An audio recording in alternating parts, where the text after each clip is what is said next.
Республикалык ортопедиялык протездик буюмдар мекемеси майыптыгы бар 13 000 жаранды тейлейт. Алардын ичинен буту колунан айрылган 3 000 адам протез кийет. Бирок колдонуудагы протездер эбак эскирген. Мындан улам аларды заманбап протездер менен камсыздоо зарыл болуп турат. Протездердин азыр заманбап өтүп атабыз, бирок бюджетибиз бул мурунку жылдарда эле анан четинен аз санда гана өткөрө алып атабыз да жаңы протездерге.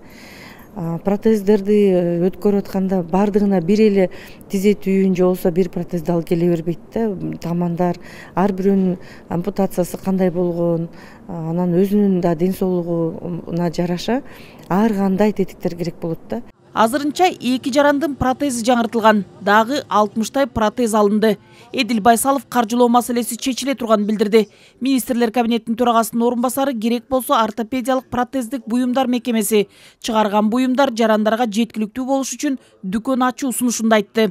Протез заводундагы азыркы учурда өтө көп акча азыр бөлүп берели деп атабыз аяка. Ошол эле протездерди эмес, баягы башка буюмдарды дагы башка жерден алып келсе дагы ушул майыптыгы бар мекендештерибиз үчүн ушул жашоо шарттарын жеңилдетүү боюнча. Кыргызстанда соңку жылдары майыптыгы бар жарандарга шарт түзүү маселеси ыкчам колго алынган. Ошол учурда дагы бир топ жумуштарды аткаруу аракеттери күчүндө. Эмгек социалдык камсыздоо жана миграция министри Ош жана Ысык Көл облусуна 2 реабилитациялык борбор салуу демилгесин көтөрдү. Бул маселе чечилсе, элдин убаракерчилиги азаймак. Кудай буюрса бул маселени ошо 27-синде дагы как системный проблема көтөргөн жатам.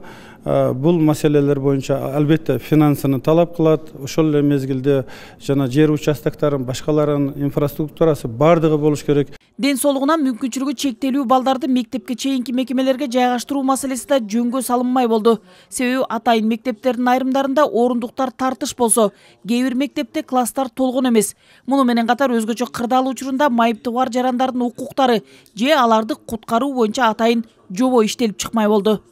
Нургүл Жумабекова, Азамат Кыдыр Токтоев, Ала Тоо 24.